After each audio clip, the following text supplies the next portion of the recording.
So now we are live on our Facebook, YouTube, and Twitter. We're live on our Spreaker. We're live now on TikTok.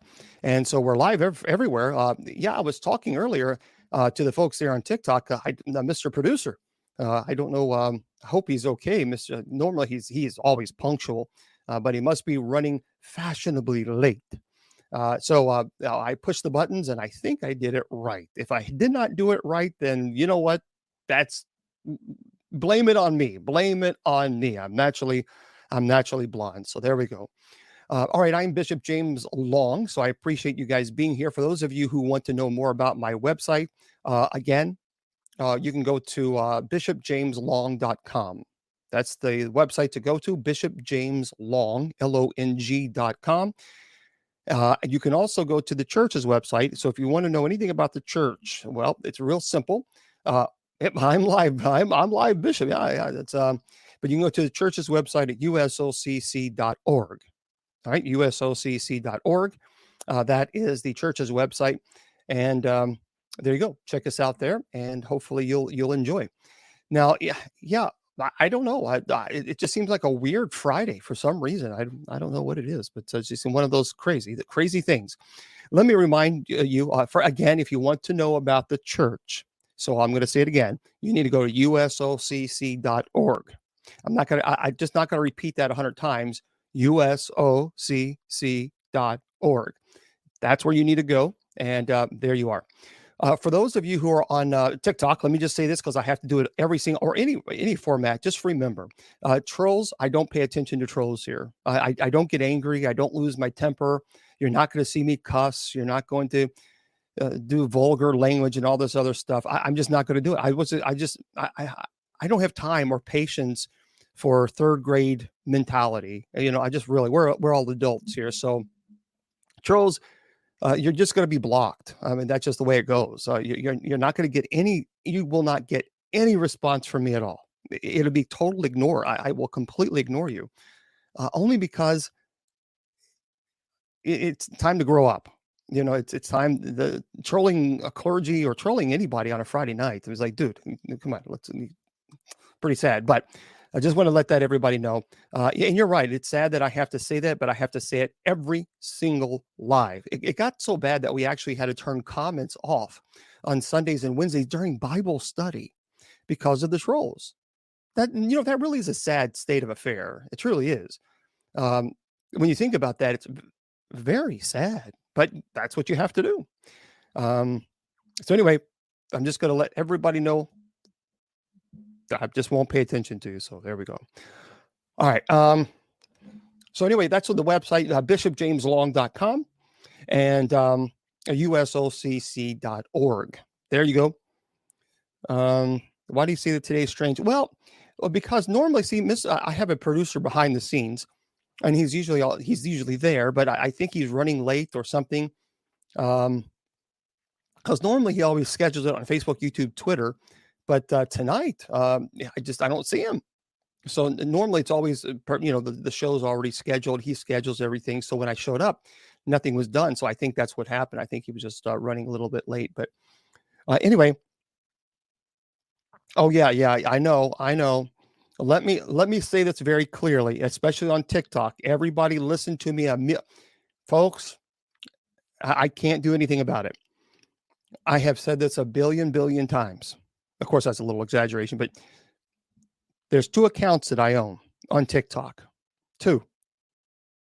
This one right here that you're watching from, and then bishopjameslong.official. It's like a backup account. That's it.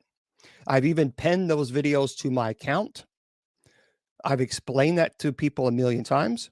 I have the videos even pinned.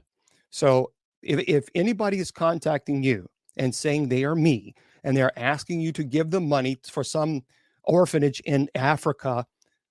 Well, I mean, with all due respect, I'm not trying to be rude, but I have said this quite often. That is a fraudulent account.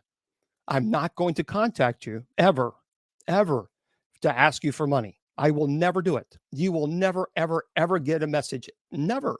In 2 decades, I have never sent out an email message to anybody asking for money. Never will, never have. So I don't know what else I can do. I don't own TikTok. So I report the fake accounts. I've reported them multiple times, and for whatever reason, they're still up. If you can explain that to me, fine. But I can't control that. I can't control it. So someone sent me a message, the other day saying that they sent someone $200, and that I need to do better. Like, look, I've posted videos, I've penned them. That's all I can do. I don't own TikTok, so I've done everything that I can, and so there you go. I try. I do not send messages on TikTok. I have over 12,000, and now actually I have over 13,000 messages on TikTok. I don't send messages on TikTok. I can't. I don't have the time to read it. I just don't. And it's not because I'm being rude. I'm only one person and I don't have a staff. So I can't possibly go through 13,000 messages on TikTok. I just can't. So I'm just giving you heads up. I'm not going to send people messages on TikTok. I'm not going to ask you for donations. You're not going to ever get a message like that from me, ever. And if you do, then it's a fraud. So that's all I can do. That's all I can do. I can't do. There's nothing else I can do. But it's a shame because people steal the name, and then this is, I'm not the only person that they're doing this to. They do this to everybody. This is these frauds, these scam artists. They do this to everybody. So it's a shame, and yeah, and that's why I have begged TikTok to be verified. But what do you do? I can't. I'm doing everything that I can. The moderators are doing it. You guys who subscribe, we're all doing everything we can to get verified on TikTok. But I can't force it. If they do it, they do it. They don't, they don't. Okay. Okay. Okay. Chrissy, when you say I've asked you 3 times before, explain to me where dinosaurs and cavemen come from in the Bible. Okay, let me explain something to you. You're not the only person asking questions. I have 2 different computers that are running right now, and I have people slamming me already on Messenger and Twitter, and I have questions on TikTok. You're not the only person asking questions. So let's lower the temperature a little bit with entitlement. I'll try to answer your questions, but this aggressiveness I don't tolerate. So just relax. Just relax. Man, what in the hell is going on today? What is in the water? I'm telling you what, it's crazy today. Well, and we know dinosaurs existed. We have the bones. I mean, we have the bones. So are we going to say that dinosaurs don't exist? The Bible doesn't talk about the internet. The Bible doesn't talk about television. The Bible doesn't talk about iPads. The Bible doesn't talk about iPhones. The Bible doesn't talk about space shuttles. The Bible doesn't talk about the International Space Station. The Bible doesn't talk about the clothes that we wear that right now, currently. The Bible doesn't talk about airing a television show. The Bible doesn't talk about movies. The Bible doesn't talk about podcasts. I can go on and on. Just because the Bible doesn't talk about it doesn't mean that it didn't exist. That logic, it is completely and totally illogical. So just because the Bible doesn't talk about it, that doesn't mean it didn't exist or it doesn't exist. The Bible doesn't mention iPhones. The Bible doesn't mention Microsoft. The Bible doesn't mention bottled water, but here it is. The Bible doesn't mention clocks, but here they are. So just because the Bible doesn't mention something doesn't mean that it doesn't exist. So, okay. Well, thank you very much, Stranger Uncle 35. So it's on the website. Okay. Tonight we're going to talk about a really, really cool topic that I'm looking forward to. And that topic is, I tell you what, have you ever been to a haunted location? As cemeteries. Can I have your opinion? Well, yeah, I can. Sure. Do not go to a seance. Don't go to a seance. Stay away from them. I do not support seances at all. So I just don't. I think they're very dangerous. They're opening yourself up to some very serious consequences. So I do not. I don't support seances. I'm just not. I'm sorry. Some people do. and that's their right to believe that. But as clergy, I'm not a fan of it. So, okay, listen to this. This is really, really interesting. And by the way, I'm seancing. Yeah, yeah. Seances are very dangerous because you're channeling a spirit in whose entity you have no idea who you're channeling. You have no, and then you say, well, okay, I'm going to open up this portal, but only good spirits can take this, can take the invitation. The demonic entities don't care about what you're, they don't, oh, well, they said we can't come through, so we can, they don't care that they violate your free will. Once you give the invitation is open. You can't just sprinkle fairy dust and say only the good can come through. It doesn't work that way. It doesn't matter. Once you open that door for communication, anything can come through. You just simply, the idea that you're going to say, okay, only good things come through. The demons don't care. Only good things can come through, and they'll say, "You think so?" Well, seances are not a good thing. Ouija boards are not a good thing. It's just not a good thing for you to get involved with. Just stay away from them. It's just too dangerous. And by the way, what I normally do for those of you who are brand new here, maybe but iPhone says, I'm sorry, not being passive, but iPhone wasn't dug up 100 million years ago. Yeah, well, there you go. There you go. Yeah, well, no. The Vatican did not stop the Mass. There are still Roman Catholic parishes that are still having the Latin Mass. There's one in Louisville, Kentucky, St. Martin's in Louisville. They have the Trinity Mass.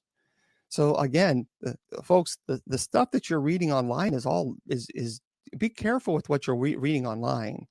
There's a lot of junk, a lot of purposeful misinformation. And so again, just the Vatican did not stop the Latin Mass.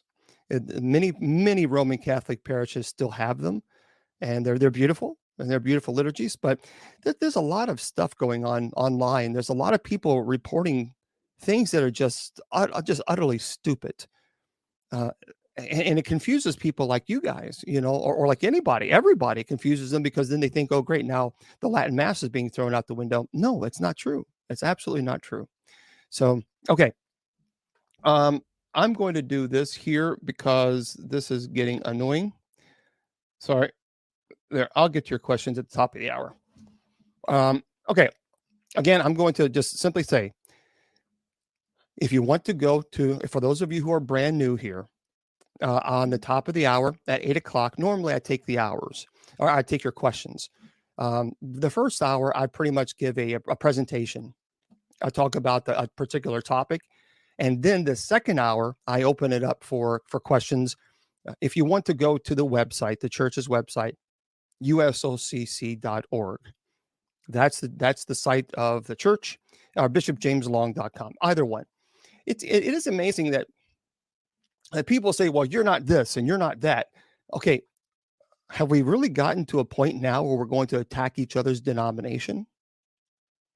Last I checked, the Old Catholic, the Roman Catholic, the Methodist, the Evangelical, the Lutherans, the Presbyterians, last I checked, we all believe in Jesus Christ. We all believe that Jesus Christ is our personal Lord and Savior. I don't understand this attacking this denomination over that denomination. Well, you're not a Baptist. Well, you're not a real Catholic. Well, you're not Roman Catholic. Well, you're not Latin. You're not. I don't understand that. I don't understand this. Well, I can't. My brain cannot wrap around that, because it's not about denomination. It's the fact that we still worship and acknowledge Jesus Christ, our personal Lord and Savior. That's what unites us. But if we're going to start attacking one another because this person is not that denomination, or this person is not that, where did this come from? Where did this hatred come from? Where did this judgment, where this condemnation come from? I don't get it. I really don't understand that. That's not important. It's not important at all. What is important is that we all believe that Christ is our personal Lord and Savior, that he is the Son of God. That's what should unite us, not divide us. But it's just fascinating how I did Bible study on Sundays and Wednesdays, and I just recently talked about the church at Corinth. and how they did the same nonsense. And Paul had to address this. Paul had to say, because for those of you who don't know, there were one group of people who were in the church of Corinth saying, oh, no, you got to follow the teachings of Cephas, Peter. And this group was saying, no, you got to follow the teaching of Apollos, Bishop Apollos. The other group was saying, no, you got to follow the teachings of Jesus. This group, no, you got to follow the teachings of St. Paul. And there's such a division within the community. Paul had to actually write them and say, knock it off. It's not about that. It's about what unites us is Christ. Stop this divisiveness nonsense. But it is interesting that I have noticed that if a Presbyterian or evangelical or Lutheran or Methodist preacher comes on, they're not being attacked. But when you're old Catholic or even Roman, whatever it might be, well, you're not this and you're not that. I don't know where that comes from. That's a kind of absurd. But listen to this. One of the things that I love is I love historical cemeteries.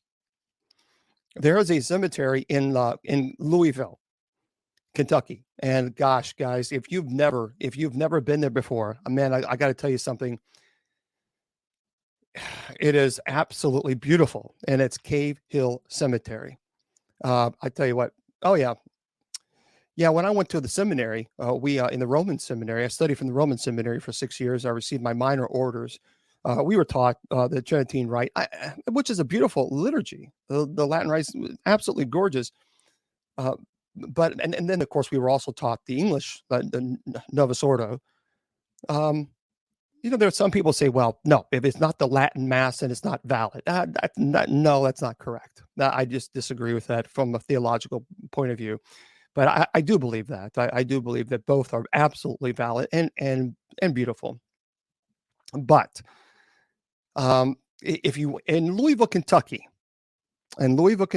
if you've never been to Cave Hill Cemetery, you should definitely go. Cave Hill Cemetery, it is absolutely beautiful. Very expensive, by the way, to be buried there. Quite expensive. It is not cheap.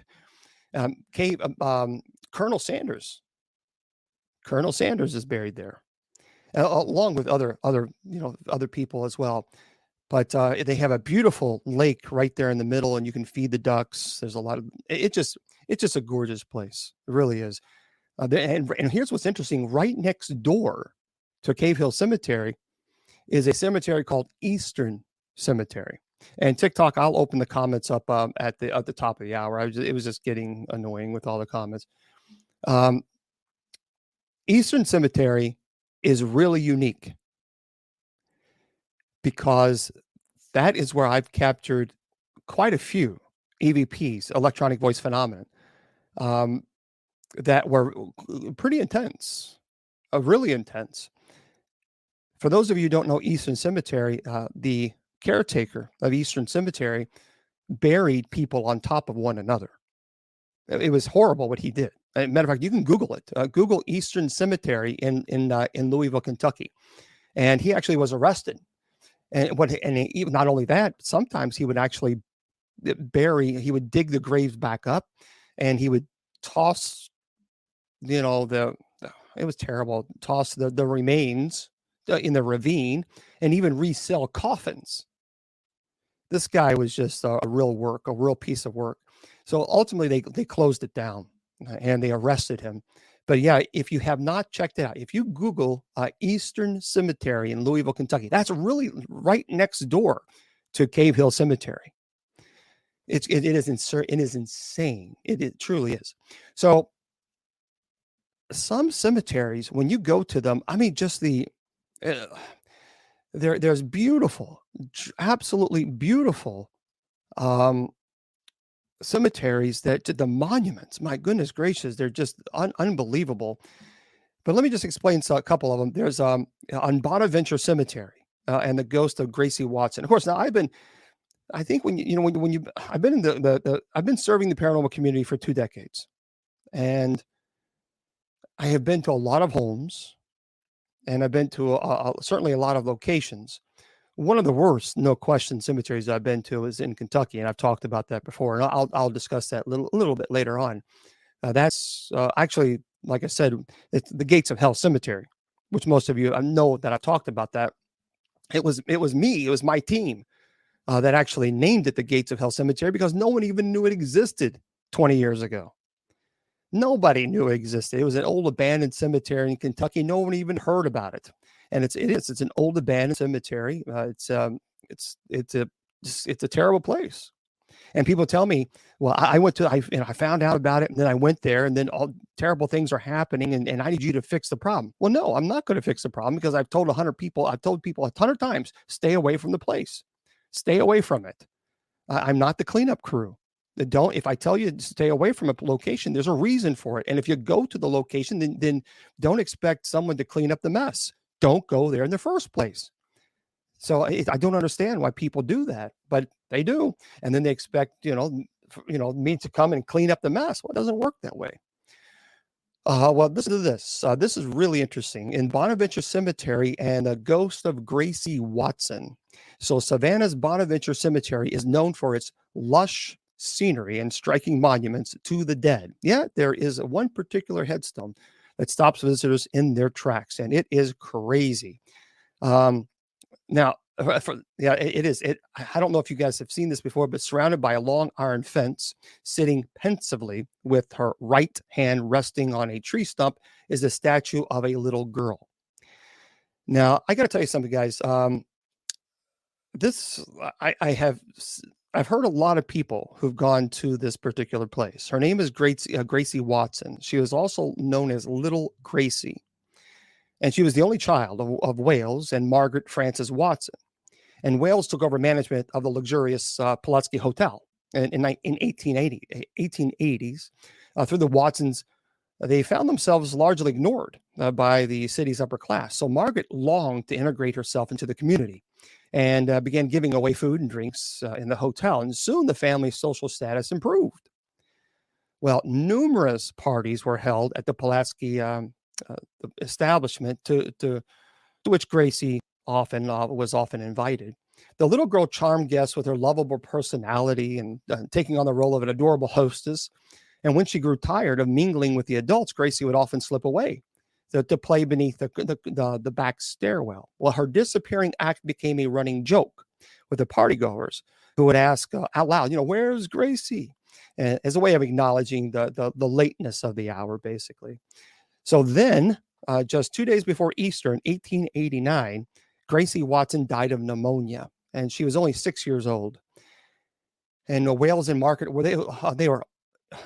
it was obviously inconsolable. And so a grief-stricken Margaret claimed that she would still hear little Gracie laughing and playing under the back staircase. And soon after, Wales moved his wife into the newly opened De Soto Hotel to escape their painful memories. But over the years, different staff members insisted that Gracie's voice could still be heard near the stairs. Now, other staff members refused to go into the basement due to the ominous sound of a low moaning and clanking metal. And the Wales Watson, in a final tribute to his daughter, hired okay, folks, please do not spam. If you're going to spam, you're going to be muted. So don't post URLs and all this other stuff. I don't tolerate that. I don't go to people's shows and I don't spam, and I'm not going to allow people to do that to me. So no spamming. I'm going to make that very clear. I'll turn off comments everywhere. So I don't like that. So no spamming. If you're going to place URLs, you need to ask first. If you're going to promote something, you need to ask first. You don't just do it. It's disrespectful. I don't do that to you, and you will not come onto my show and do that to me. So I'm just not going to put up with that. So let's just make that very, very clear.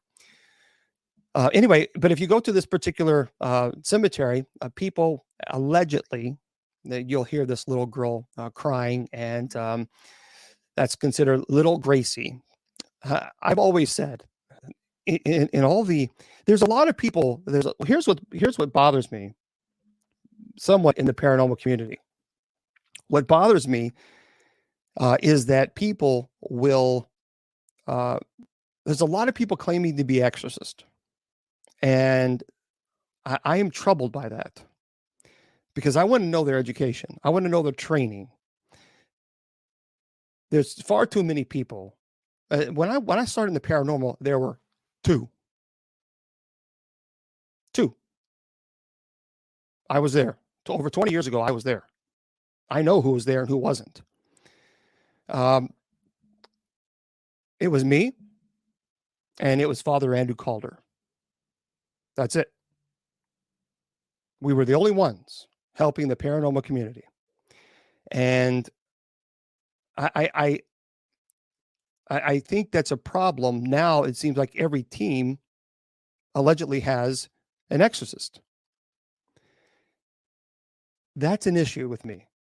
That's an issue with me because people will use the term exorcist for a tagline to be famous in the paranormal. Well, that's blasphemy. That's the perfect definition of blasphemy.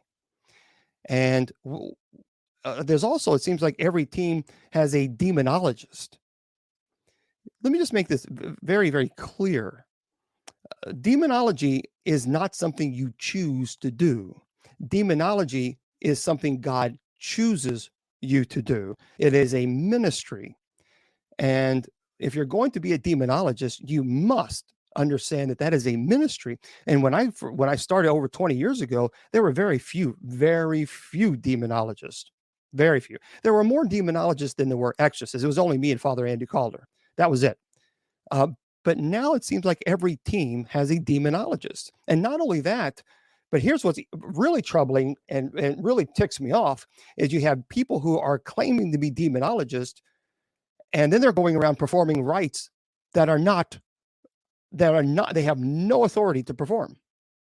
A demonologist has no business performing the solemn rite of exorcism. They can't. They have no faculties to do so.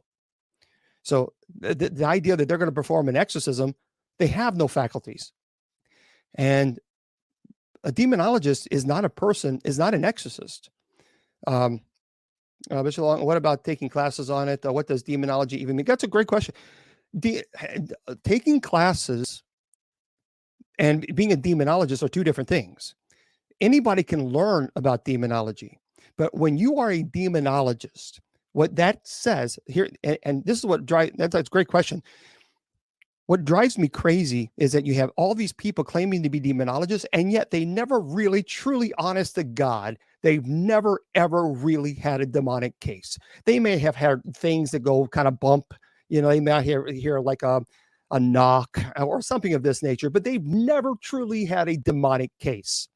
And then they want to say that I'm a demonologist. No, you're not. A demonologist who actually has a primary research. Primary research and secondary research are two different things. That's certainly something you study. When I got my master's of education in Argosy University, you have to have primary and secondary research. Secondary research is when you read something that's credible, a source, whatever it might be. Okay, fine. So you read a book on demonology from a credible source, and then you tell people about what you read. That doesn't make you a demonologist. It makes you a person who's read a book about demonology. A demonologist is when you have primary research backed up with your secondary research. So in other words, primary research, you're actually boots on the ground taking on and actually working demonic cases. And I'm not talking about cases of people where it's a demon. Come on, give me a break. But it seems like just because you hear a knock, people are screaming demons. That's a joke. It makes it. No, it's absurd. So a demonologist is number one. A person knows that they have a calling. It is a calling. It is a ministry. It is not something you do because you're interested or you're bored on a Saturday night. If you do that, then you will find yourself exactly in the same situations as the sons of Sceva. And if you don't know what I'm talking about, you got to look it up on scripture. It is very dangerous to play around with this ministry when you're not called to do this ministry.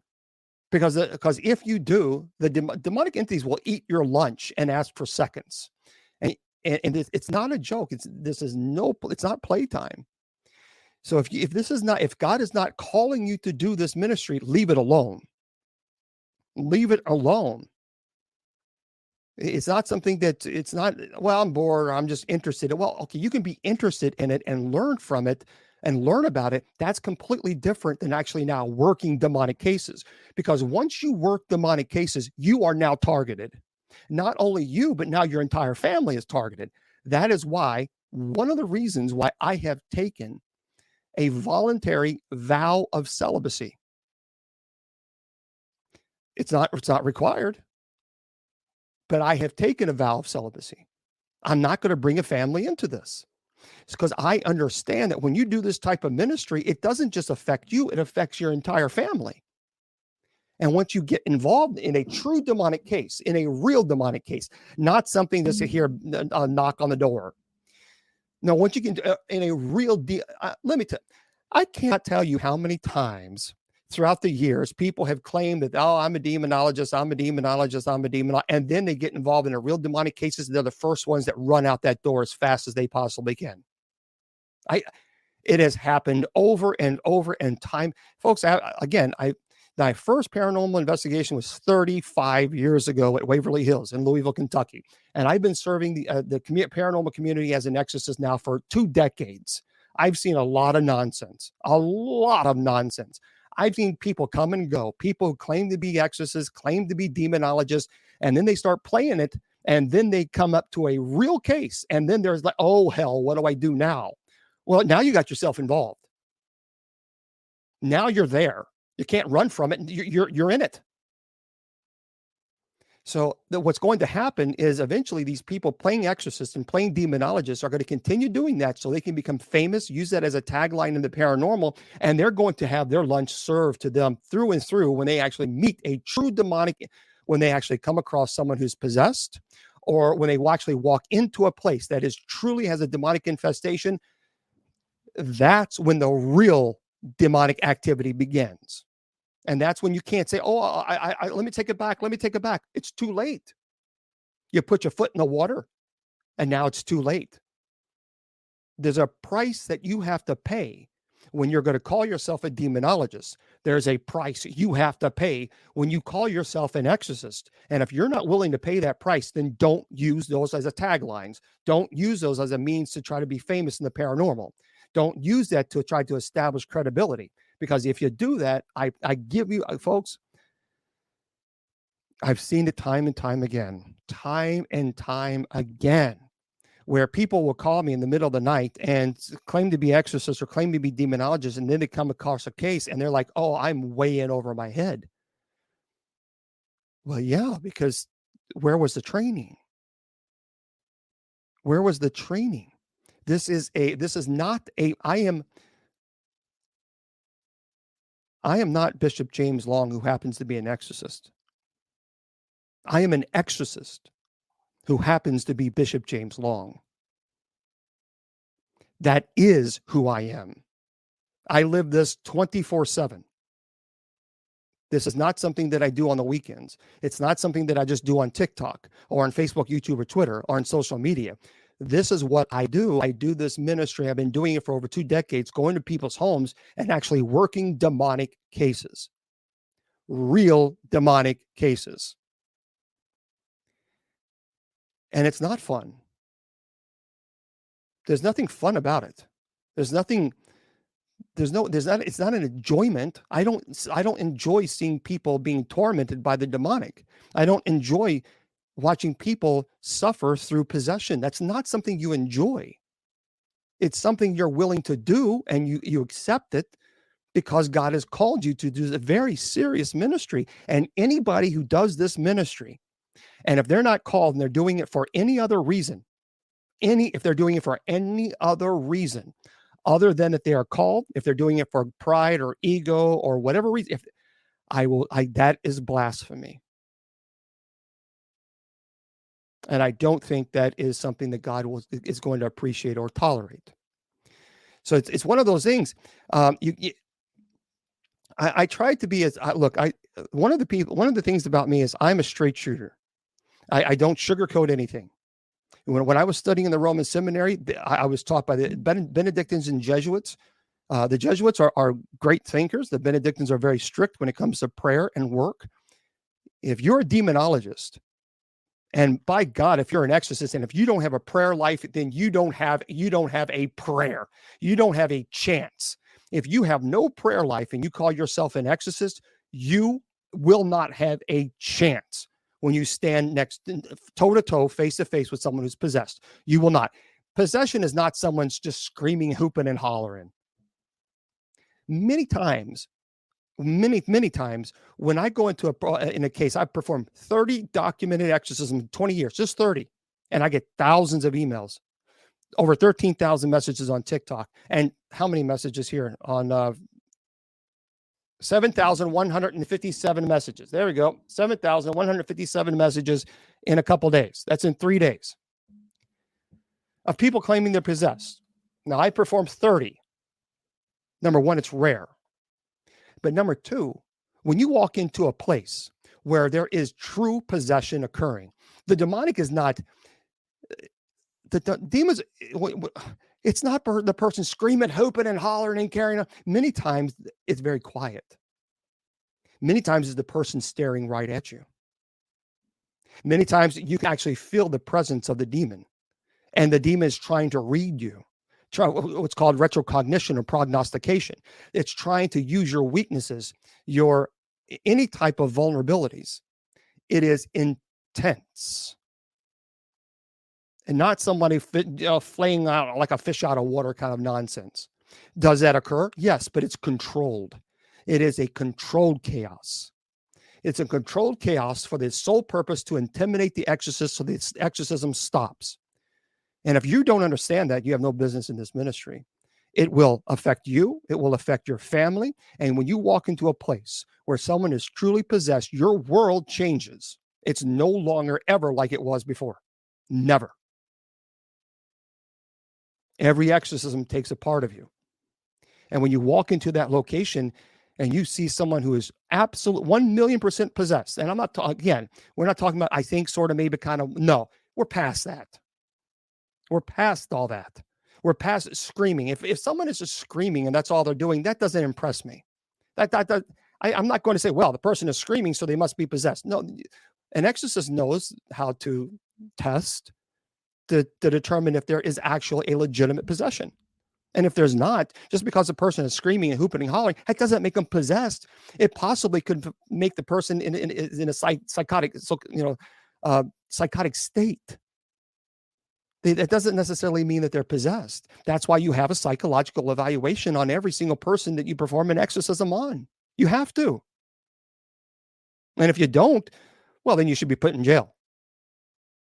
I really believe that. If you do not have the person going through a psychological evaluation and you perform an exorcism on someone, you should be put in jail because that person could have a mental illness. And if you perform an exorcism on someone with dissociative identity disorder, you can create another identity. Or paranoid schizophrenic, you can put them in a manic state and they could commit suicide. This is not playtime. And I absolutely am convinced that anybody who performs an exorcism on another human being, if you don't follow the protocol to verify the person is not mentally, unless you have a degree in mental health, then you have no business performing an exorcism on someone. I don't care. I don't care if the person is every person is required to have a psychological evaluation before I even get involved. That is non-negotiable. I will not perform an exorcism on command. I don't care if they tell them that 15 televisions flew across the room. That's fine. That's fine. I think that's what you may think, but unless I see it, I don't believe it. The person levitated. I'm sure you think they levitated, but until I see it, I don't believe it. The person speaks in Latin. Or I love this. I love this one. The person spoke in Aramaic. And when did you study Aramaic? Well, what do you mean, Bishop Long? When did you study it? Well, I never really studied it. Well, then how do you know it was Aramaic? You see, it's that kind of nonsense. I have very little patience for people performing exorcism and not following the protocols. I get very irritated because I wouldn't want someone doing that to my family member. It was terrible stuff. I worked with a person who's actually honestly, yeah, Lucifer. Actually, there is actually technically. Cheryl's asking off the subject. Kind of. I worked with a person whose actual name means Lucifer. Believe it or not, there is a Saint Lucifer, and so it's interesting that people will say, Saint Lucifer. Yeah, Google that. There's actually Saint Lucifer. Okay, so let's talk a little bit about, you get off on the, I gotta tell you, I get off on these tangents. It just, this is something that I've dedicated my entire life to. This is not something that I do on a side. This is not something that I do on my free time. This is something that I've dedicated my entire life to. And then when I see people cutting corners so that they can get a tagline and say, I'm an exorcist or I'm a demonologist, and they're not trained and they're doing it to get famous, that's insulting, because I get angry about that, because I think, how much damage are you doing to people by running around telling somebody that they're possessed when you have no training at all, no valid training whatsoever, and yet you immediately tell a person, you're possessed, you're possessed, you're possessed. I can't tell you how many times it's happened where a team comes in there, they go into a place, they go into a location, they have absolutely no training in demonology, none. They've not learned theology. They've not learned angelology. They have no training in demonology. And then they immediately tell the family, oh, you have demons in your house and the demons want to kill your children. What do these people do with that information? What do they do with that? Folks, that happens all the time. And I get the phone calls and I get very irritated. I'm sick and tired of paranormal teams doing this. I'm sick of it. I'm sick of paranormal teams bringing in people who claim to be mediums who have had no training in demonology at all, none whatsoever. And then immediately they go in, oh, you got a demon in your house and the demon wants to kill your kids. That is stupid. It's idiotic. It's ridiculous. And it's got to stop. It has got to stop. I am sick of that. I'm tired of it, because what happens is these people then scare the hell out of these people, and then there's no resolution. There's no resolution except for you have people going around saying, I had one case, matter of fact, very irritating. I just got a call before I went on air tonight from a family who is absolutely beside themselves. I mean, just in total fear.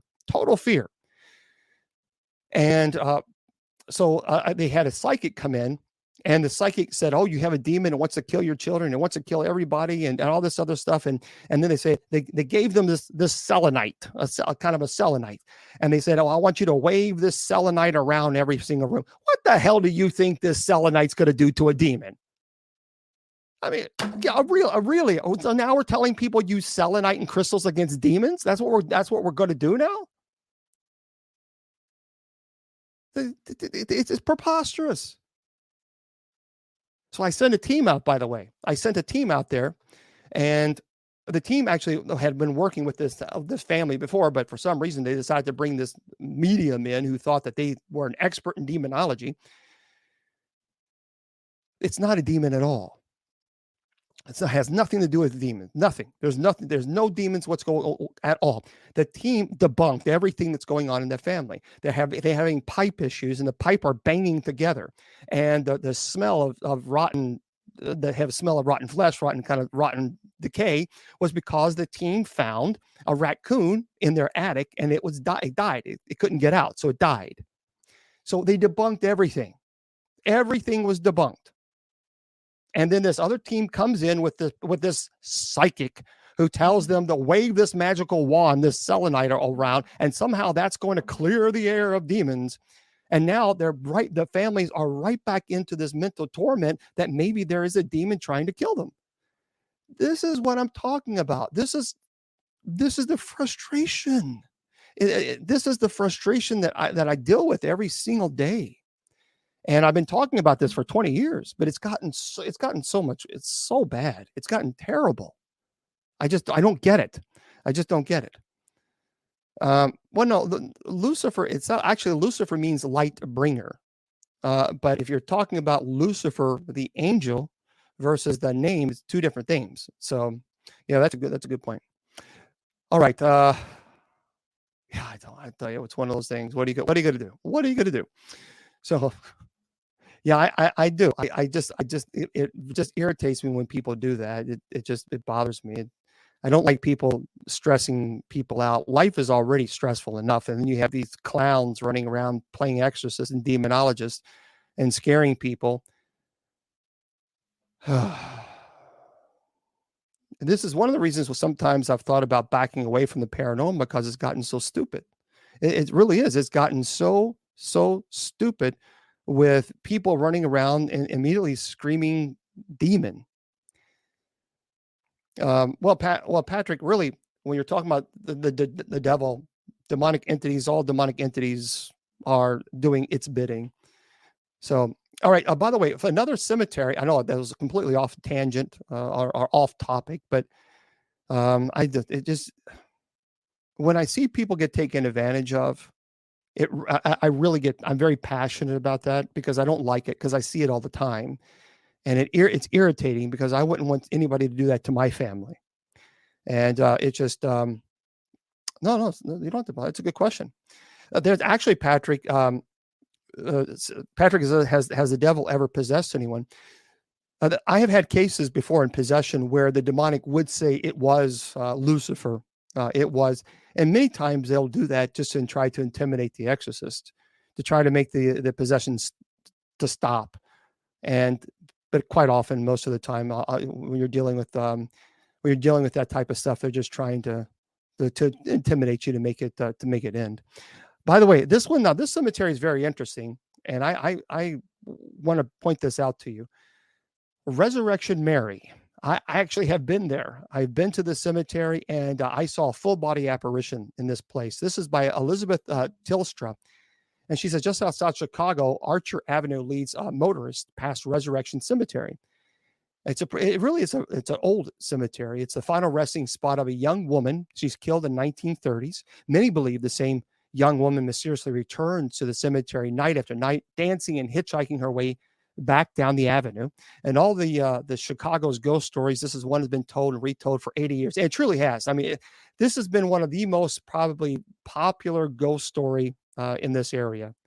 Resurrection Mary, that's what she's called, was reportedly first sighted in 1939 when a man named Jerry Paulus met a beautiful young blonde woman in a white dress at a local dance hall. Now, after dancing together all night, Jerry offered the beautiful stranger a ride home, and she directed him down Archer Avenue, stopping in front of the Resurrection Cemetery, where she vanished before reaching the front gates. It's Resurrection Mary. Resurrection Mary, it's in Chicago. It really is that I did see what I would describe as a full body apparition. What I thought looked like to me was a woman. Decades later, tales of encounters with Resurrection Mary continued to surface. One of the most prominent sightings of the spirit was reported in the suburban tribe in 1979. Bill Geist interviewed a man named Ralph for an article aptly titled "Cryptic Rider Leaves Taxi Driver with the Willies." So the taxi driver requested that his name be withheld, although he stuck by his chilling story. He didn't want people thinking he was crazy. Well, Ralph explained that he had picked up a strange young woman in a white dress. And I did see a woman in a white dress at Resurrection Mary that I thought was a full body apparition. She was at a distance. I went further, got closer and closer, and she vanished. But this taxi driver said that she picked up this woman in a white dress one evening who had directed him down Archer Avenue. And she was mostly silent, except to remark that the snows had come early this year. And when she abruptly requested that he stop in front of Resurrection Cemetery, Ralph slammed on the brakes. He looked away for only a moment when something happened that made his blood run cold. He said, "When I turned, she was gone, vanished, and the door never opened." He says, "May the good Lord strike me dead. It never opened." So if you hear a lot of the urban legends with the vanisher hitchhiker, there's a lot of urban legends. This is what it started. Basically, this is the story for Resurrection Cemetery. Now, where I saw her, she was it looked like to me there was a woman wearing white, and she was sitting on a grave, like on a above ground kind of a crypt, and she was sitting there. And she, like I said, she was off a distance, I'd say maybe 50 yards. And as I got closer and closer, the mist seemed to kind of dissipate, even to the point where finally, when I got about maybe 20 yards, it just kind of went away. So immediately my mind was thinking, well, I mean, was it an optical illusion or something? But to me, it really truly looked like a woman in a white dress. But I have been to Resurrection Cemetery, Mary. It's a really cool place. I don't know if you've ever been, but it really is. Okay, so we'll turn the comments on. There we go. There. Sorry about that. Yeah, we'll turn that on in just a second there. All right. Oh, you have one as well. Yeah.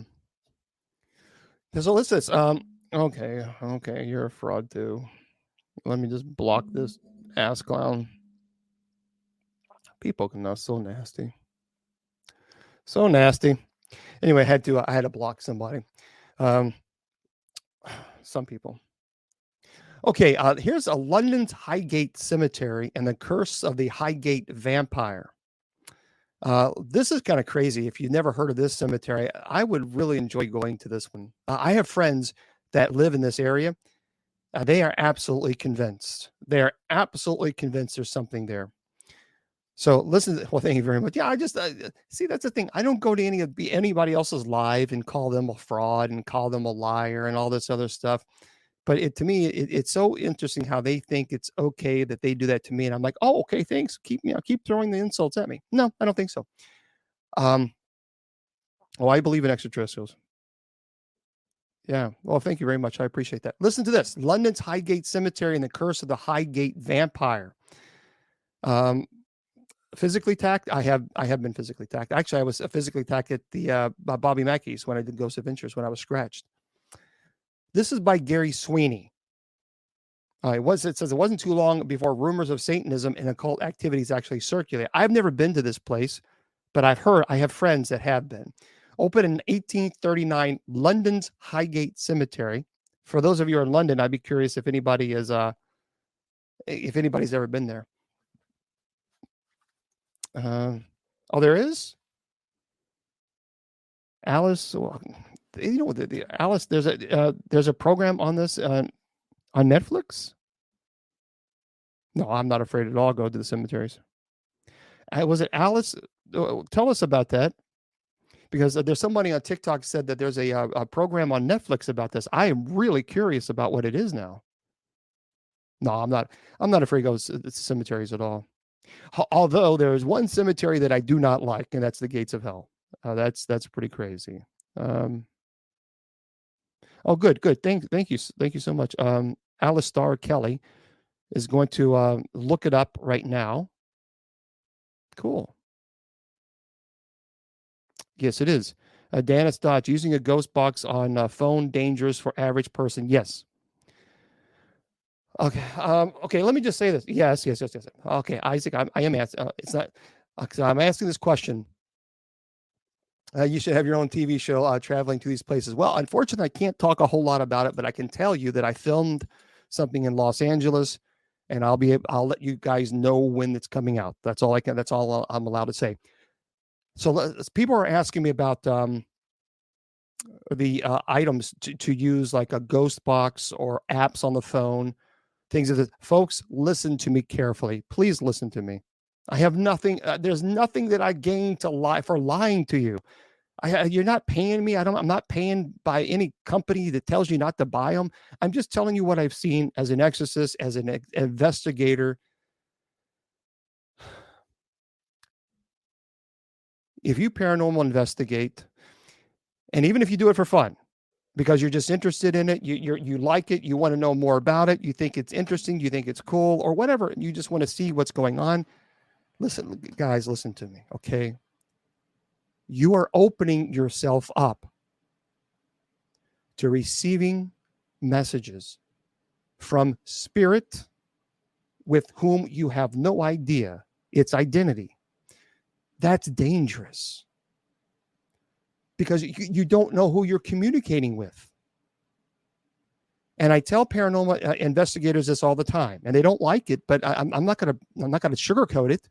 When you go investigate and you say, is there anyone here? Can you make a noise? Can you push me? Can you touch me? Can you, whatever, folks, that's invitation. That is called, that's what you're giving. You're giving it. Now, people will say, well, but I can say only the good people. Demonic entities don't care if you say only the good people. It doesn't work that way. You can't jump in the ocean, cut yourself, and say, oh, well, only the good sharks who don't bite me can swim around me. It doesn't work that way. It just doesn't. Once you give the invitation, it's a universal invitation. Is there anyone here that would like to let me know that you're here, make a noise, touch me, push me, whatever? Then I'm telling you, there is no filter. I don't care what anybody says. No matter what they say to you, you cannot filter the good from the bad. You just can't. And people have said it to me, oh, yes, I can. You can't. There's no fairy dust that you can sprinkle that separates the good from the bad. You can't have your cake and eat it too. You can't say, I surround myself in the white light, and I'm only going to offer the invitation to the good spirits. The demonic entities don't give a damn about that. They don't care. You can surround yourself with the white light all day long. But if you give the invitation, the demonic entity could take it, whether you like it or not. Once the invitation is taken, you can't take it back. So the problem is you don't know what you're communicating with. And I've been teaching this for 20 years now. And I can't tell you how many times. There's one paranormal team. I got really upset because I was talking about this once at a paranormal conference. And I was telling people, look, this is dangerous stuff. I'm telling you exactly what I told them, the whole room of people. And they came up to me afterwards. And they said, well, we just think it's irresponsible for you to say that paranormal investigators are, could be held accountable, because we can say only good spirits can communicate with us. And they went on and on and on. And I was like, okay, all right, fine. But it wasn't about 2 months later that they contacted me and said, we have a major problem. I said, no, we don't have a major problem. You have a major problem. There's not we, because I told you I told you in the beginning, that if you start communicating with the spirit world, you don't know who you're communicating with. So don't include we. This is not my problem. This is your problem. Well, we have a problem and we need you to fix it. I'm not the janitor. I'm sorry. I'm not the cleanup crew. You shouldn't have done it in the first place. But you did it anyway. And I told you, and then you got really offended and really nasty and all this other nonsense. And at that time, I had so many cases that I was working, actually possession cases. I couldn't help them. I didn't have the time. I did not have the time. I mean, I'm only one person, and I don't charge. So what I say, investigation. Let me make this clear. Investigation is important, because if I have a case, I need a team who is trained in demonology to go to this location to investigate, to gather the evidence, to present the evidence to me, to determine whether or not I need to get involved with the case. So I rely on investigators, but the investigators that I work with understand that there are consequences with this type of investigation. There's consequences that come with it, and they accept those consequences. So that's the issue here, is if the moment it has happened time after time, if I had $1 for every time a team went out and investigate and then contacted me later and said that they have an attachment, if I had $1 every time that happened, man, I'm telling you, it is dangerous. And that's the bottom. That is the bottom line. There's a danger element. There's an element of danger there. So I have watched The Chosen. Yeah, I really like it. So anyway, that's what you have to be careful. Educating yourself up. John's asking. No, educating yourself is not a negative thing. That's a good thing. Being educated on demonology is not evil. Being educated on angelology is not evil. But however, if you're going to use that information to combat evil, to take on demonic cases, that is what opens you up to the possibility of being attacked. But you see, let me just make this clear, though. I am not afraid of demonic entities. I am not afraid of their attacks. I am not afraid of their parlor tricks, because my faith in God is rock solid. But that doesn't mean that I won't be attacked. I'm still going into the lion's den. And my faith is strong. My faith in God is strong. But I also recognize that I'm a human being and I have weaknesses like everybody else. And the demonic entities will attack and utilize those weaknesses for their gain. And I realize that. And I've accepted that consequence, whatever that might be, that comes with this ministry. And I'm okay with that because I've said yes to God for this ministry. So that's the thing you have to understand. There are consequences. But for those of you who I'm curious, let's see, I'm super interested but not willing deleted. Thanks for the I don't know. Or the image. Yeah, delete demons do not possess your soul. Demons possess your body. And so but that you got to remember that is we are the temple of the Holy Spirit. So the demonic entities will do everything they can to destroy the temple of the Holy Spirit. We are created in the image of God. And so the demonic entities will do everything that they can to destroy this temple, our temples. Okay. I know. People are asking me tons of questions that then I was going to talk about cemeteries, but did that person say about Netflix? Did they come back on and say? Because I couldn't see that.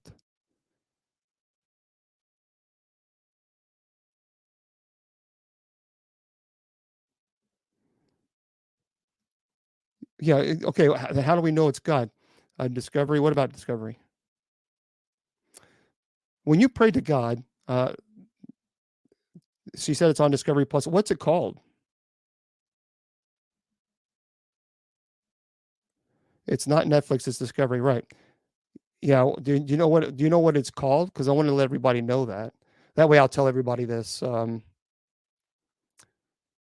If you because there's a show apparently on Discovery Plus that the person there is on seeing on TikTok, but I'm really, really curious. Don't worry, folks. What I'm going to do, she didn't say, okay. Oh, The Curse of the Highgate Vampire. Really? That is very cool. Let me check that out. Hold on, everybody. That's the name of it? Okay, The Curse of the Highgate Vampire. The television program, I'll be darned. When a gang of paranormal and a thrill seeker. Okay, let's see. It is. Oh, okay, that's really cool, everybody. Because I was just talking about the London's Highgate Cemetery. So apparently there's a documentary called "When a Gang," the Curse of the Highgate Vampire. When a gang of paranormal thrill seekers get locked inside Highgate Cemetery in London overnight, it triggers an insatiable obsession to find out about the infamous hauntings of Highgate. Wow. Well, thank you for sharing that. I'm going to have to. There we go. I will check that out because I have studied Highgate Cemetery, and it is a crazy place. Okay. Yeah, so this is in 18. It opened in 1839. It was once a fashionable destination for the living and the dead, believe it or not. It's lush greenery and winding cemetery paths charm visitors through the Victorian era. While notable souls like novelist George Eliot and there's some other Christina Rossetti, some other folks, they just absolutely loved it. So they just thought, and it is beautiful. But dark clouds were gathering. So by the dawn of the 20th century, Highgate was over full with bodies. When Germany bombed London during World War II, several vaults were destroyed and left crack open. That's terrible. By the 1960s, the cemetery had fallen in despair and was viewed as an eyesore. The surrounding neighborhoods also took a downsizing, compounding the cemetery's decline. Soon, the sprawling, secluded sanctuary became a haven for drug abusers, runaway vandals, and outcasts. Well, by the 1970s, trespassers regularly slipped into Highgate Cemetery at night. It wasn't long before rumors of Satanism and occult activity circulated. While visiting a relative's grave, one elderly woman claimed to be followed on 5 separate occasions by odd people, she says, who never spoke a word. She believed they were conducting strange ceremonies. So, of the individuals who regularly entered Highgate, 2 young men with clear interest in the cult emerged.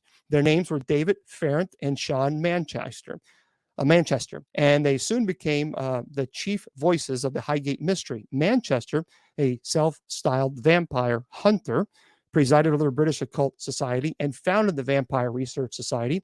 Farrant, a Wiccan and mystic, established the British Psychic and Occult Society. Both noted the level of destruction in the cemetery, especially Farrant. That's sad. Now, authorities struggled to suppress the vandalism and crack down on the trespassers, but residents were not necessarily convinced that people were to blame. Sightings of a shadowy figure in Highgate surfaced. The British Occult Society received 2 specific claims from eyewitnesses. Both described an eerie encounter, a tall, dark specter that temporarily paralyzed them. Now, in 1969, Farrant decided to spend the night in Highgate, and he wanted to confirm or debunk the concerns of this ghoulish figure. But when he approached the cemetery gates at midnight, he saw a tall person wandering around inside the cemetery. And of course, inching a little closer, he estimated the figure to be over 7 feet tall. And he later recalled seeing 2 eyes at the top of an inhuman shape. Now, Farrant was overwhelmed with fear. He turned away, and when he turned back, the figure was gone. I would love, I've seen pictures of this. It really, this is crazy. Now, such reports also led to speculation that Highgate had a vampire, a royal vampire, as far as Manchester was concerned. Manchester told the Hampstead and Highgate Express that the ghoulish figure was the king vampire of the undead from Wallat. Of course, we're talking about Vlad Tepes.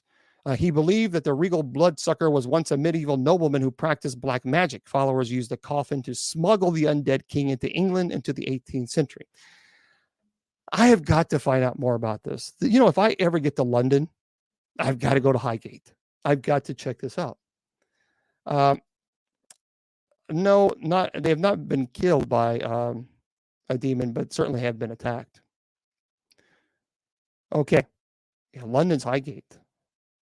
Yeah, I've already talked about aliens. Okay, I've never been to London. So here's another one. If for those of you, and this is from Jessica Ferry, the Guardians of Portland's Lone Fir Cemetery. So this is a visitors in Portland's Lone Fir, F-I-R, cemetery may wonder at its name, the Lone Fir, is now one of many of this lush green space, home of nearly 25,000 souls at rest. In 1854, Oregon pioneer James Stevens sold a large part of his land in Oregon, Portland, under the condition that Barrow maintain the gravesite of his father, who was buried there. Just a few months later, there was no question of what the land would be used for after Barrow's ship Gazelle exploded, killing 24 of the 60 people on board. Goodness, body parts were blown into all directions, both in the sea and on land. Identification wasn't easy. And of course, early Portland settlers opened up their homes and stored the bodies until they could be buried. Though Barrow had intended the land that he had just purchased from Stevens to be his own personal plot, he ended up interring several victims of the explosion there, including his friend Crawford Dobbins. Now, apparently, a lot of people claim to have seen this, which is a lot of people see these apparitions. I have heard of this particular cemetery. It's actually quite beautiful from what I understand, but a lot of people have captured EVPs, electronic voice phenomenon. So you're from Portland? I wonder if you've heard this. Have you heard this? It's Portland's Lone F-I-R Cemetery.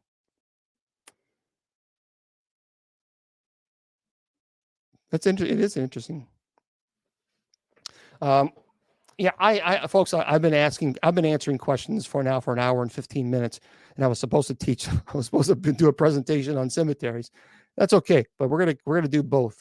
And so there's a Peace Cemetery and the ghost of Billy Cook. So for those of you who don't know about this one, let me tell you this. Well,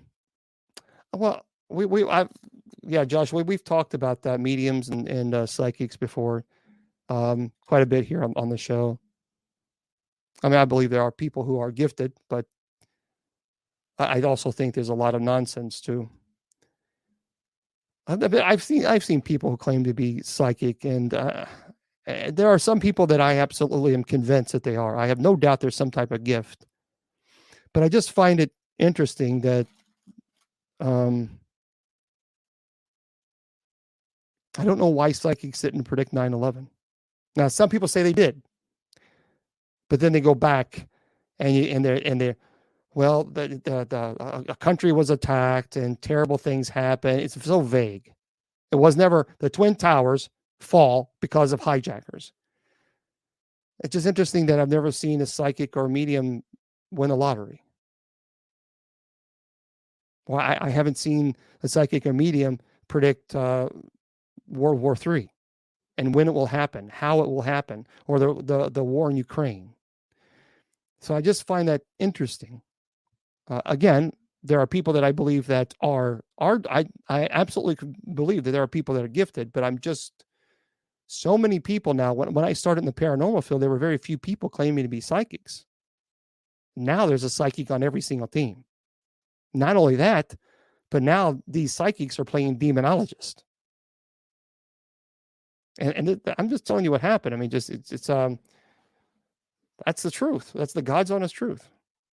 But it just seems like it does seem like there's so many people claiming to be psychic medium.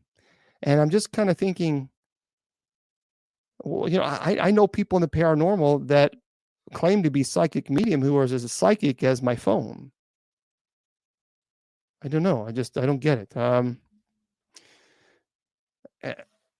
Look, you guys are going to get me in trouble tonight. No, I don't believe tarot cards can teach you the future. No, I don't.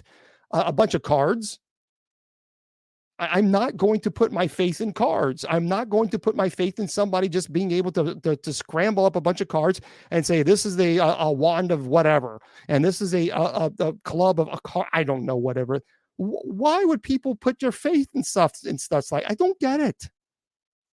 It's cards. They're just scrambling them. They're shuffling them. And then people put their faith in these cards. Why?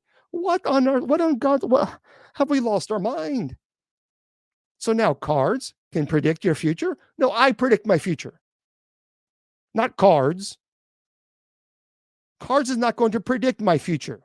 You're not going to shuffle all cards and tell me what's going to happen in my future. I will predict my future by what I do today affects my tomorrow. So James Long predicts, I'm the one who predicts his future, not cards. If I do something stupid today, I pay the consequences tomorrow. If I do something good today, I reap the consequences, the benefits tomorrow. It's that's it, folks. You don't need. How is it that people put, and honest to God, and this is the truth, this is the God's honest truth. Well, I'm on a tangent today. It has nothing to do with the topic today, but I don't care. I have seen people do live videos on social media where they're shuffling these dumb, idiotic tarot cards. They're shuffling. Okay, I have a wand of whatever the hell. I don't care. Who cares what it is? And this telling you this. And they'll have thousands of viewers. Thousands of viewers. Thousands. People lining up, begging to get a reading from bullshit cards. Get to get the future because someone shuffled some cards. Thousands. And yet I do Bible study and I get 150. Let that sink in for a moment. Let that just sink in for just a second. Somebody who shuffles cards at random and pulls out this card is going to tell you your future.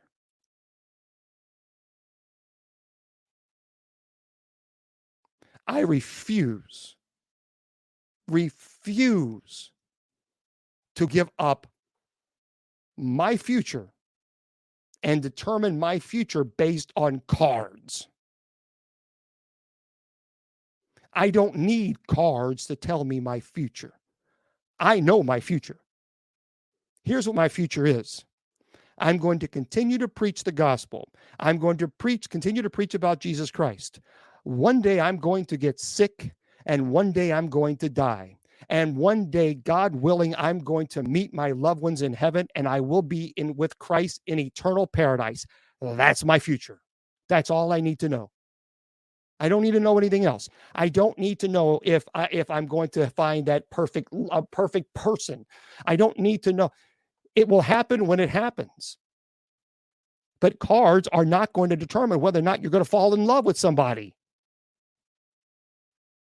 You surrender your freedom, you surrender your future to cards. What are we doing?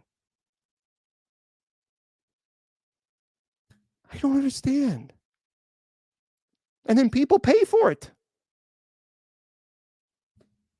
I mean, hell, if that's all it takes, let me get some cards, and I can shuffle them for you, and just make crap up. You have a heart of 8 of hearts, so you know what that means. You're struggling with love right now. Your heart is broken because 8 symbolizes so many people have broken your heart, and you're trying to search love. Then several of you are thinking, oh my gosh, is he telling my future? No, I'm not telling you your future. I'm making the crap up. That's what I'm doing. Everybody has had their heart broken. Every single person who's lived one time or another, you've had your heart broken by somebody.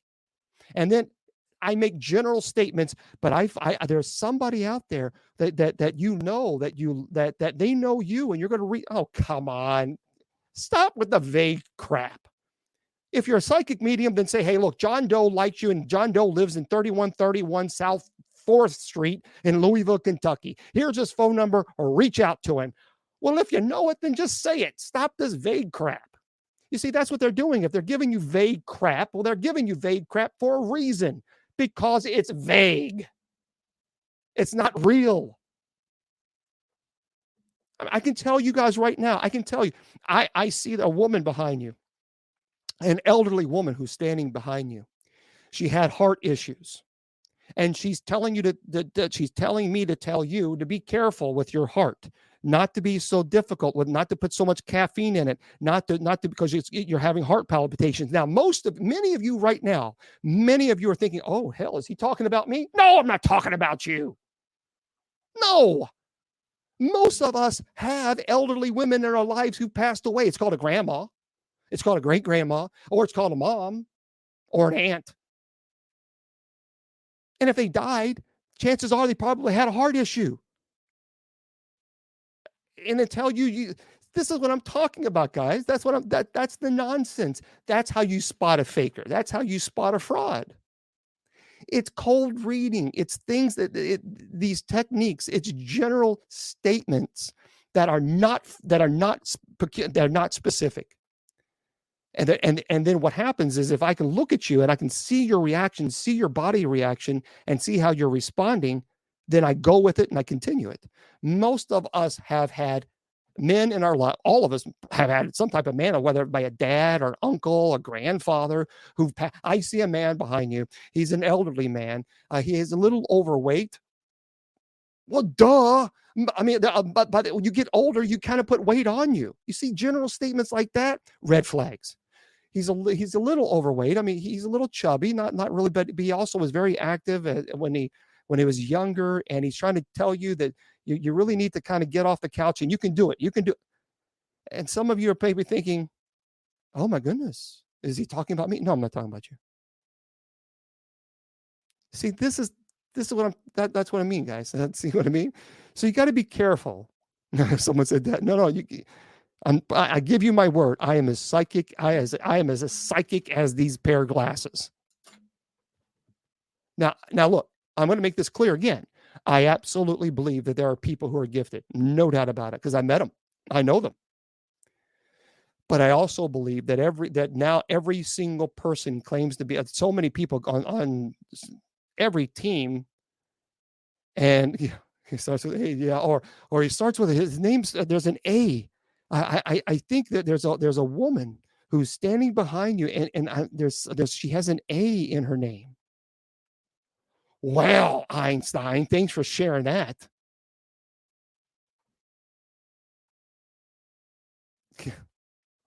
Well, all right. Hello there, England. So I refuse to put my future in the hands of cards. I don't need cards to tell me anything.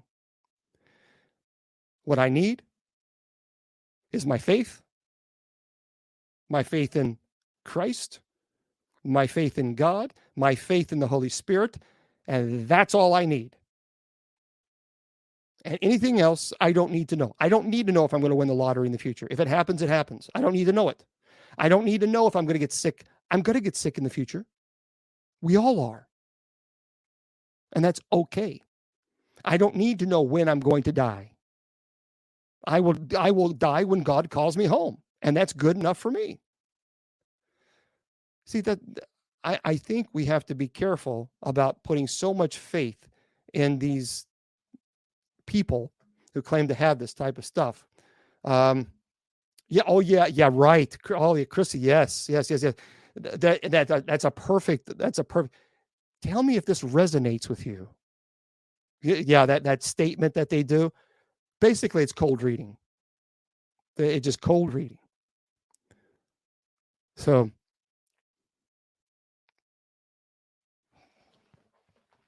okay. And let me just say this. This is important. Well, I've already talked about the sin part. Let me just make this clear to you. There's a lot of people that do these things and go to these people because they want to reach out to their loved ones. I'm going to tell you this very clearly. You don't need to go to a psychic medium or anybody who's going to have cards to tell you how your how your loved ones are. Stop that. Because if you've done something in the past where you've accidentally made the invitation, played with the Ouija board, or anything that you've done, if you're trying to make communication with the spirit world, you don't know who you're communicating with. Demonic entities will use your emotional trauma. They will use that against you. You don't need to go to anybody to tell you that your loved one is at peace. You don't need to pay anybody to tell you that your loved one is at peace, because Christ already promised you that. So there's no human being that needs to tell you anything else. There's no human being needs to tell you anything else. The only thing they need to say to you is Jesus already promised that your loved one is resting peacefully in heaven. And that's where it needs to stop. That's all you need to go. You don't need anything else. You don't need anything else. People say, well, I want to reach out. I want to reach out to my loved one. You don't have to. I believe that our loved ones never leave us. They're in heaven and they can be with us at the same time. But you don't need to go anywhere else. You don't need to reach out. Just be at peace knowing that they are at peace. There's a lot of charlatans. There's a lot of charlatans that will take advantage of people's suffering and misery and grief. There's a lot of charlatans out there. And one little tool that they use as well. I'm so tired. I'm so drained. But they're wanting me to tell you something else, some more information. But I'm so tired. They're pushing away right now. They must have pushed away. So that's a cliffhanger, and that is and reeling you in, because now they leave you on this cliffhanger. Now you're going to book another session with them. Don't do that. Don't do it. Again, people sometimes don't like when I tell it like that. This is the truth, because I've seen people get scammed over and over and over and over, and it's very irritating. Very irritating. I don't like it. Well, thank you very much. I don't. Yeah, where is Shannon? Is Shannon in here? Shannon Long 30. I don't know if she's going to go live, but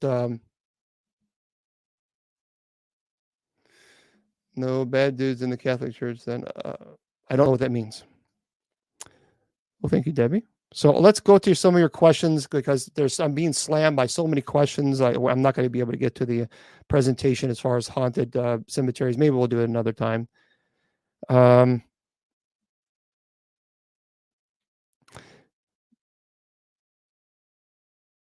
The Annabelle, yeah, Annabelle is. There are haunted items that are absolutely legitimate.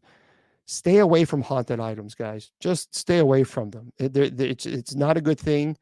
The Annabelle, I knew Lorraine Warren. She did not like Annabelle at all. She didn't want to get around her. She was absolutely convinced that Annabelle had an attachment.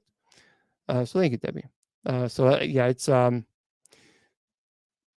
I always tell people anytime there's a attachment, just stay away from those things. Just it's not, people are buying those things and they have some real serious consequences with it. So I actually went to I've been to Resurrection Cemetery.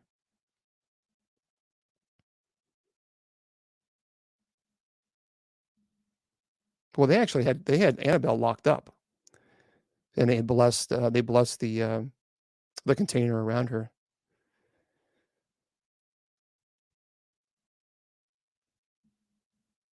Annabelle's a doll. It's a doll that had an attachment. Oh, what is God's name? Well, that's there's a lot of prophets throughout the years who've asked what God's name was, and God always, I am. So, and of course, there's Hebrew names and Aramaic names, but I've already advised. I've already gave advice. I just did a tantrum on tarot cards. Perhaps you've never heard of the institutional child abuse. Well, John, I have. So I don't understand, John. I don't understand your point. Perhaps you've never heard of the institutional child abuse in the Catholic. Well, in the Roman Catholic Church, you're correct. But I don't understand, John, your point there.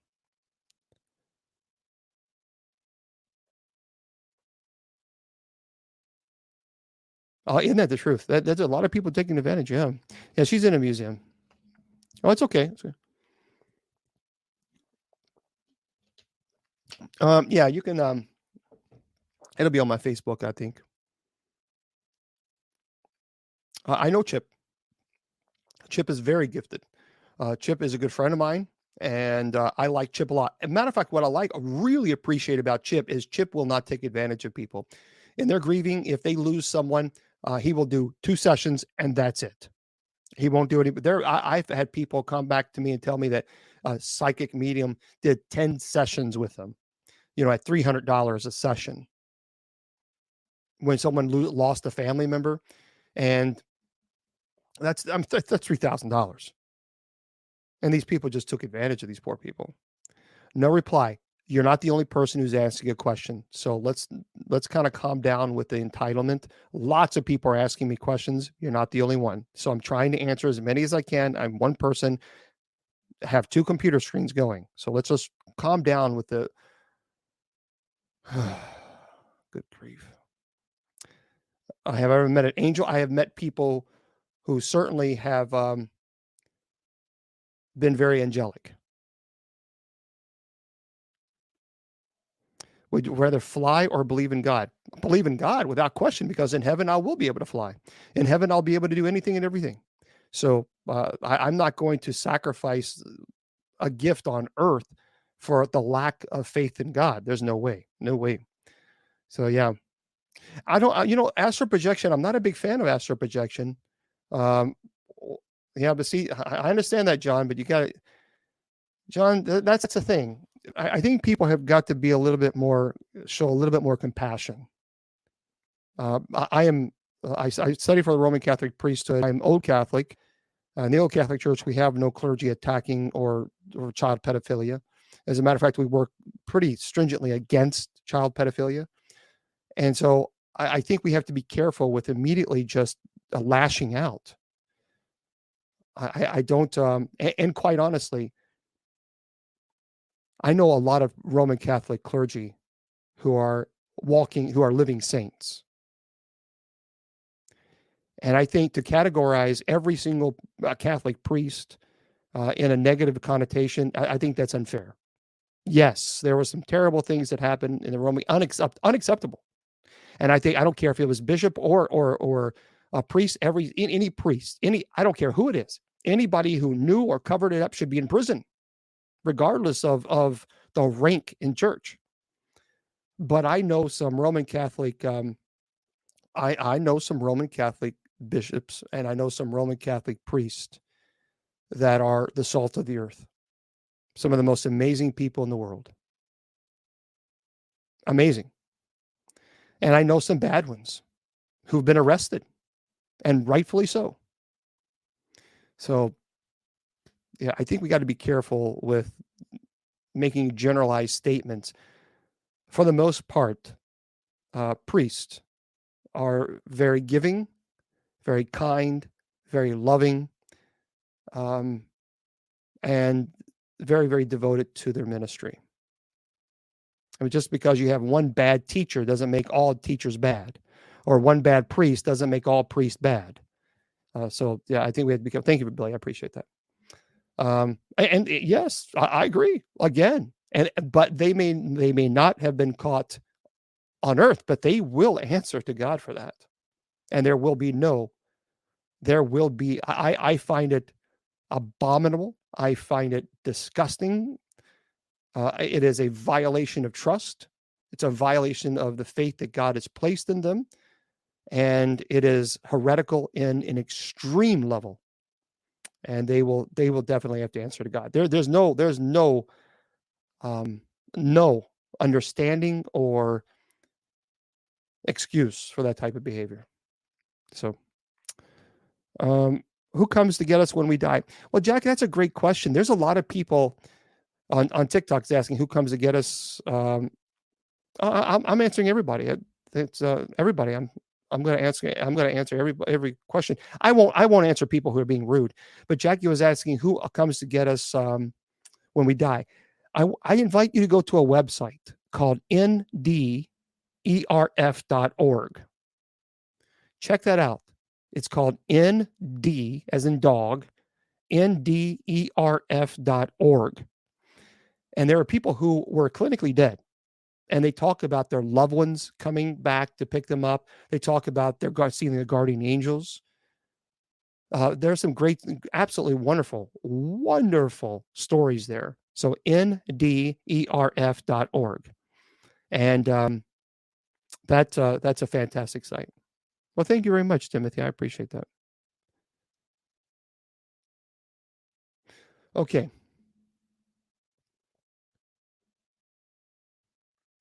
Do you have to be a Catholic to get official training in demon? No, there's other denominations that have demonologists, and there's other denominations that are actually exorcists, but they have training, and each denomination has their own training, whatever that might be. So no, and even Roman Catholic exorcists will tell you the same thing. So there's other denominations have their own rite, their own rituals. So. Well, see, that's a big theological question about guardian angels and humans. Can our loved ones be our guardian angel in a sense? Yes. Are they angels? Well, that's two different species. Angels are spirit form that's created to praise God and to serve us, to serve and protect humanity, to do God's bidding. We have spirit and form. So we have body and we have spirit, whereas an angel does not. This is one of the reasons why demonic entities will attack our bodies, because we have the temple of the living spirit. It speaks about that in Scripture. So it wants to cause such destruction to the temple. And so you have to be, I think they certainly can be our guardian angels in that term, as far as protecting and kind of giving you that sixth sense. Hey, don't go down that road, or don't do this, or don't do that. So.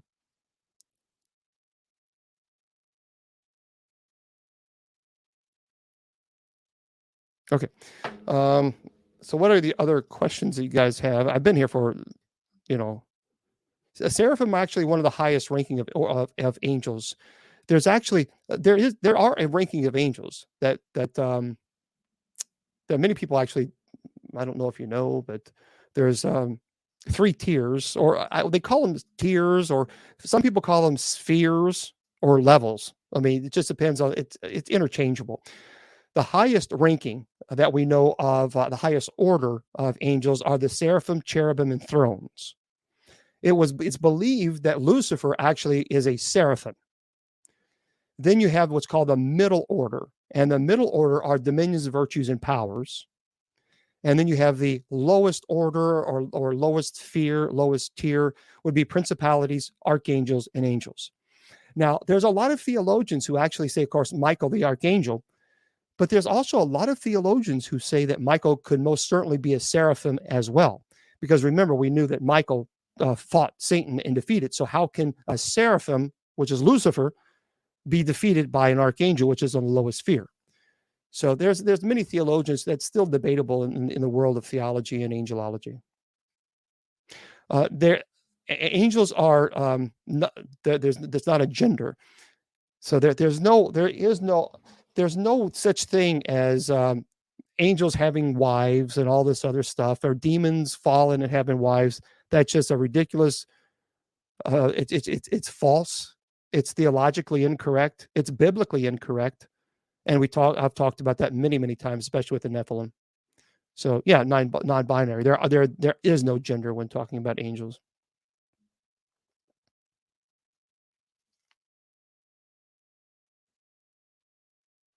Higher levels of priest. See, that's. I mean, you have a deacon, and then you have a priest. Sometimes you have monsignors.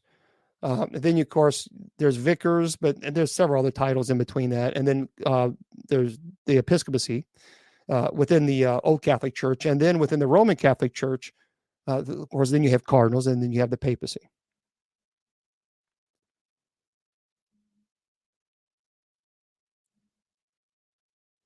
Why didn't the angels protect the poor souls in German concentration camps? See, that's $1 million question. Why do bad things happen to good people? And we don't know. We don't know if angels did, in fact. Actually, there are stories, miracle stories, that if you read from, there's a movie, I forgot what it was called. I watched about it. Was on a historical. I'll have to find it next time. But I watched it. It was very, very powerful. And no, the Euphrates River, folks, is not dried up. I've talked about that ad nauseum. That's just, again, it's something that people created. Okay, look, folks, I'm teaching Revelation. I've been teaching Revelation since January the 8th. I go verse by verse. I tell you everything what it means. You're talking about tribulation. I invite you to go on my Facebook page, January the 8th. I tell you everything that you need to know. We are not in tribulation. So this tribulation is 7 years. We're not there. We still have the age of the church. The age of the Gentiles are still existence. So the age of the church ends. The technical, people can refer to that as a rapture, if you want to refer to that as the Protestant term. And then you have the tribulation. The tribulation is released during, of course, the end, or the middle of the end. We're not there yet. Euphrates has not dried up. It is a lie. It's false story. And I tell you that because I have a friend of mine, I have rabbi friends of mine that are in Jerusalem. And there is a director of national environmental studies, or I forgot what his official term is in Israel. And he said by 2045, the Euphrates will be dried up. But the Euphrates is not dried up yet. So, well, I mean, John, you're asking me a question that you expect me to give you an answer for. Well, I mean, I can't give you an answer for everything. We don't know. Why do bad things happen to good people? We don't know. I'm not God. I don't have the answer for everything. So your aggressiveness, no answer then. kind of calm down a little bit. I mean, you're kind of aggressive. You're kind of aggressive with your responses. You're expecting me to give you the answers that only the Alpha and the Omega knows. I don't know why bad things happen to good people. I don't know all the specific details of what happened in the concentration camp. I don't know. I can tell you, historically speaking, I answered your question. And actually, John, I've answered 3 of your questions. And there have been people on TikTok who've asked multiple questions that I've not even gotten to them. So be a little bit more kind.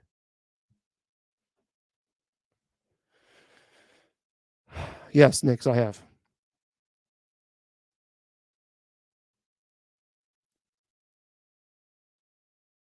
And I don't have time to read a book. Okay. Okay, I didn't say that, John, and you are blocked.